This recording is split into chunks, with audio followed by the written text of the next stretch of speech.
പുനരധിവാസത്തിനുള്ള കേന്ദ്ര വായ്പ ചെലവഴിക്കുന്നതിൽ സമയപരിധിയില്ല. തുക വകുപ്പുകൾക്ക് ഉടൻ കൈമാറാൻ തീരുമാനം. ടെൻഡർ നടപടികളിലേക്കും ഉടൻ കടക്കും.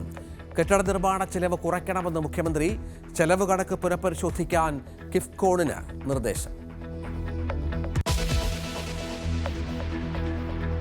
ശശി തരൂർ വിവാദത്തിൽ വടിയെടുത്തു ഹൈക്കമാൻഡ്. പ്രതികരിച്ച് ഇടതുപക്ഷത്തിന്റെ കെണിയിൽ വീഴരുതെന്ന് നേതാക്കൾക്ക് താക്കീത്. KSU യൂത്ത് കോൺഗ്രസ് പ്രതിഷേധം ആസൂത്രിതമായിരുന്നോ എന്നും സംശയം. വിവാദത്തിന് പിന്നിലും നേതാക്കൾക്ക് കൈയുണ്ടെന്ന് വിലയിരുത്തൽ. തരൂരിന്റെ വീട്ടിലേക്കുള്ള യൂത്ത് കോൺഗ്രസ് മാർച്ചിന് വിലക്ക്.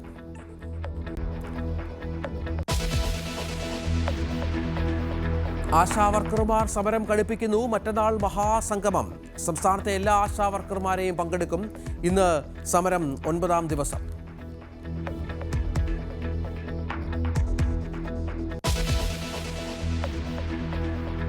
അതിരപ്പള്ളിയിലെ ആനയുടെ മുറിവുണക്കാനുള്ള ചികിത്സ ഇന്ന് തുടങ്ങും. കുംകിയാനകളായ വിക്രമും കുഞ്ചുവും സുരേന്ദ്രനും അതിരപ്പള്ളിയിൽ.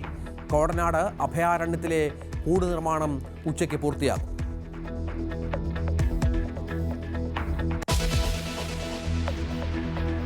ന്യൂഡൽഹി റെയിൽവേ സ്റ്റേഷൻ ദുരന്തം അനൗൺസ്മെന്റ് മാറിയതിനെ തുടർന്ന് RPF. അനൗൺസ്മെന്റ് നടത്തിയിട്ടില്ലെന്ന റെയിൽവേ വാദം പൊളിഞ്ഞു. 2-അംഗ സമിതിയുടെ അന്തിമ റിപ്പോർട്ട് ഉടൻ.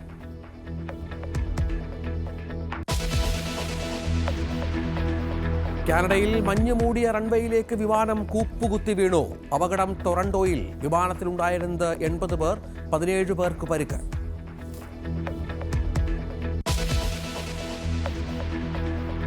കാര്യവട്ടം ഗവൺമെന്റ് കോളേജിലും റാഗിംഗ്. ഉപദ്രവിക്കപ്പെട്ടത് 1-ാം വർഷ ബയോടെക്നോളജി വിദ്യാർത്ഥി. സ്ഥിരീകരിച്ച ആന്റി റാഗിംഗ് കമ്മിറ്റി.